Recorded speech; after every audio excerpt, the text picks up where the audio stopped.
Գավառ Անդրանիկի հուշարձան։ Ֆրանսիայում տեղական իշխանության միջազգային հարաբերությունները կարգավորվում են օրենքով։ Ապակենտրոնացված համագործակցությունը խթանվում է պետական մակարդակով։ Եվ այսօր Երևանում սկսված ապակենտրոնացված համագործակցության հայ-ֆրանսիական համաժողովի վերաբերյալ պաշտոնական հաղորդագրություն է տարածել Քե դորսեյը։ Ֆրանսիական արտգործնախարարության կայք էջում հայ-ֆրանսիական ապակենտրոնացված համագործակցության մի քանի կարևոր ուղղություն է նախանշվում։ Հայաստանում ֆրանսերենի ուսուցում, տեղական ինքնակառավարման արդյունավետության բարձրացում, ծառայողների վերապատրաստում, տնտեսական զարգացում, գյուղական զարգացում և տուրիզմ։ Արտակ Հերիկյանն էր Փարիզից։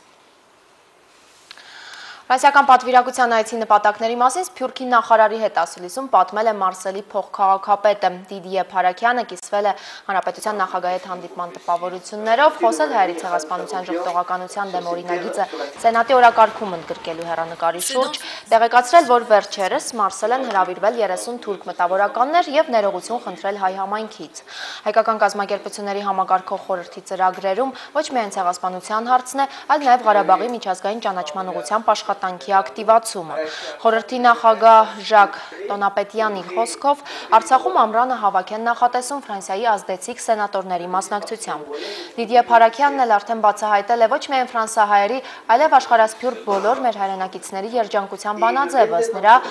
7 անգամ այցելել Հայաստան։ Ինքն արդեն 4-րդ անգամ է պատմական հայրենիքում եւ պաշտոնական հանդիպումներին զուգահեռ հասցրել է որդուն Սևանին մկրտել գեղամա գեղեցկուհու ափին։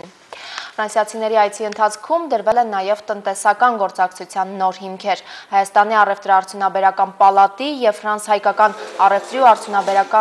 արդյունաբերության պալատների գործարար հանդիպումից հետո ստորագրվել է համաձայնագիր, որով նախատեսվում է 2011-ի հունիսին Ֆրանսիայի Մարսել քաղաքում կազմակերպել լավագույնը Հայաստանից ցուցահանդես վաճառք։ Մարսելում Հայաստանը ներկայացվելու է բոլոր ոլորտներով՝ զբոսաշրջություն, էներգետիկա, հագուստ, նոր տեխնոլոգիաներ, նաև շինարարություն։ Սպասվում է մշակութային հարուստ ծրագիր։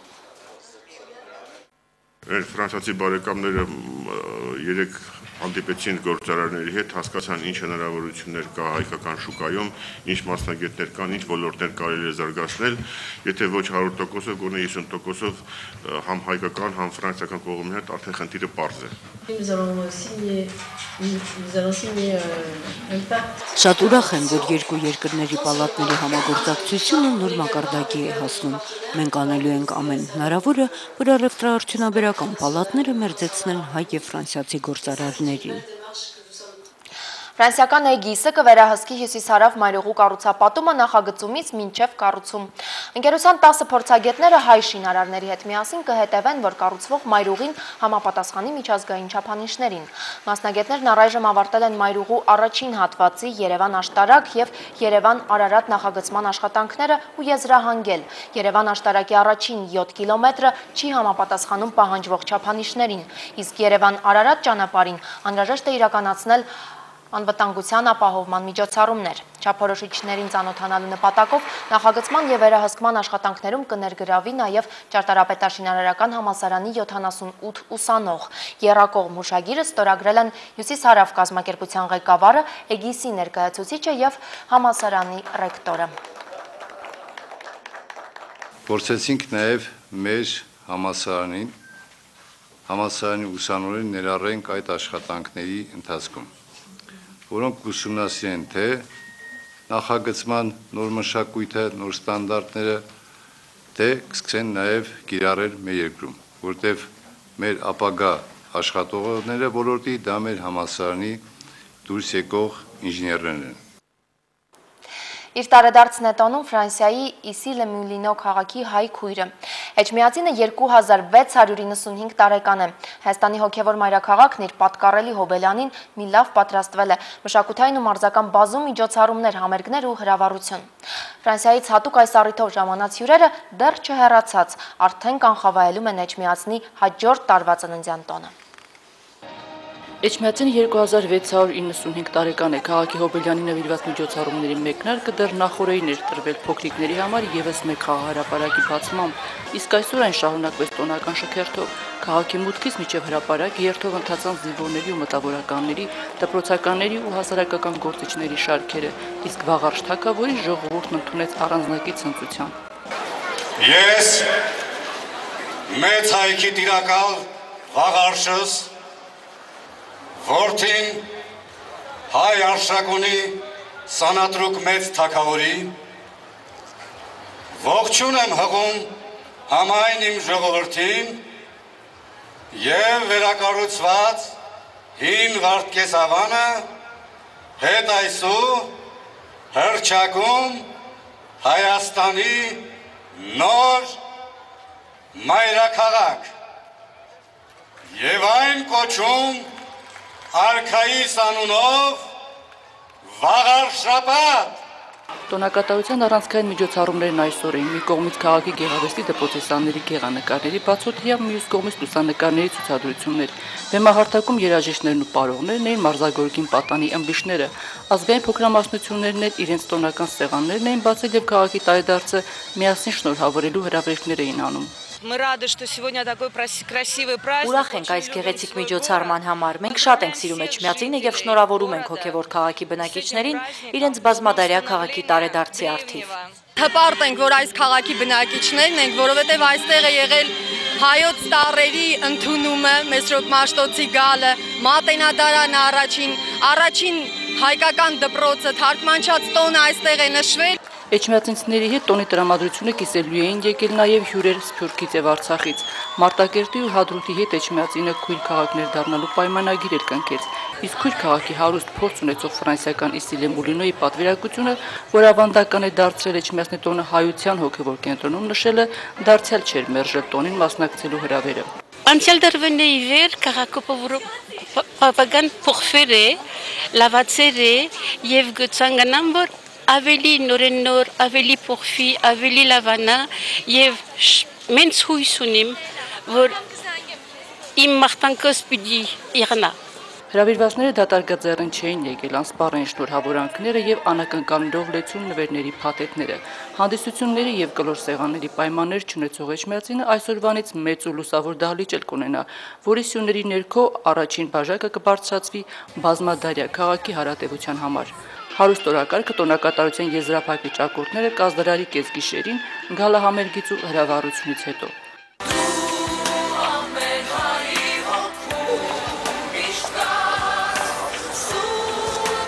Հայկ Շասլանյան, Հայկ Քոչարյան, Հայլուր։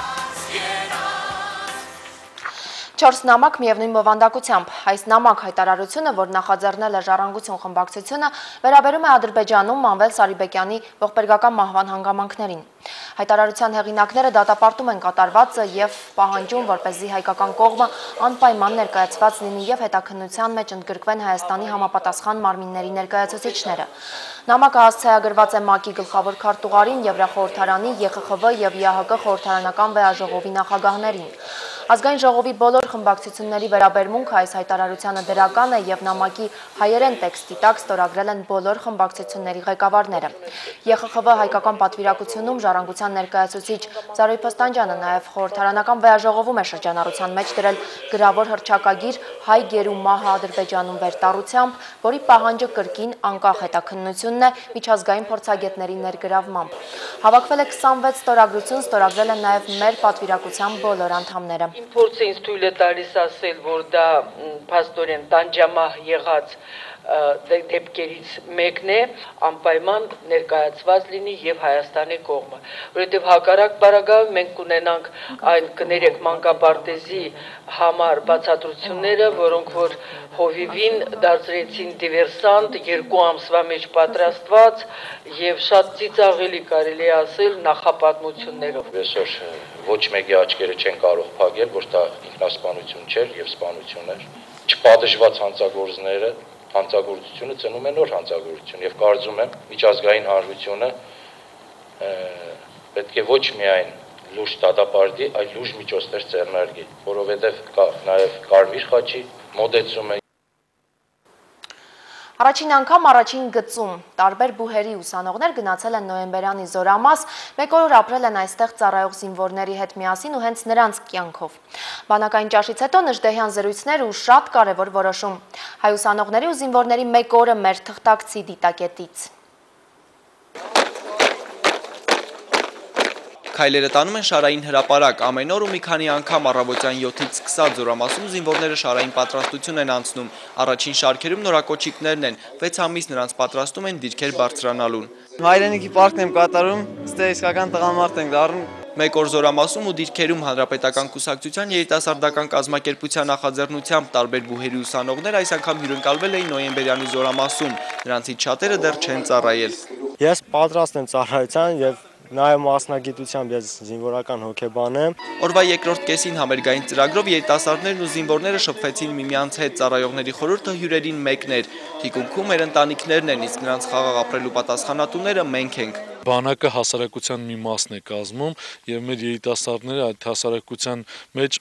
իրենց անպայման իրենց անելիքը պետք է ունենան նաև բանակի հարցում։ Ուժեղինն է աշխարհը, հայրենիքը, ազատությունը եւ ամեն ինչ։ Երիտասարդներն ու զինվորները ճաշեցին միասին։ Նախաճաշին, ճաշին ու ընթրիքին զինվորներին մատուցում են 3 տարբեր ուտեստներ։ Այս պահին մատուցել ենք կարտոֆիլով աղցան, հյութ ենք պատրաստել, հետո բորշ ենք սարքել։ Հատուկ լսարաններում զինվորները կազմակերպում են սեմինարներ, իսկ զորանոցը հսկում են ըստ կարգի, ամեն օր 3 զինվոր պատասխանատու է մաքրության համար։ Ամեն օր փաթոր, բաղնիքից հետո փոխվում են սպիտակ եղենները։ Հայրենիքի անվտանգության ապահովման պատասխանատվությունն ավելի շոշափելի է առաջին գծում։ Երիտասարդները բարձրացան նաև ուժեղացված ջոկի մոտակա դիրքը։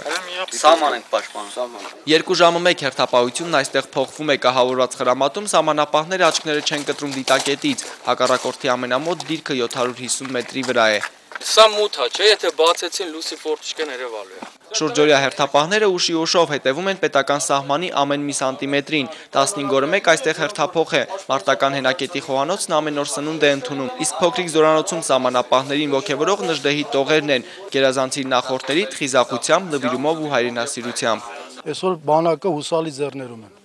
Այստեղ հեռախոսազանգերը հաճախ են հնչում։ Ընդունեցի կապի վերջ, ամեն ինչ նորմալ է։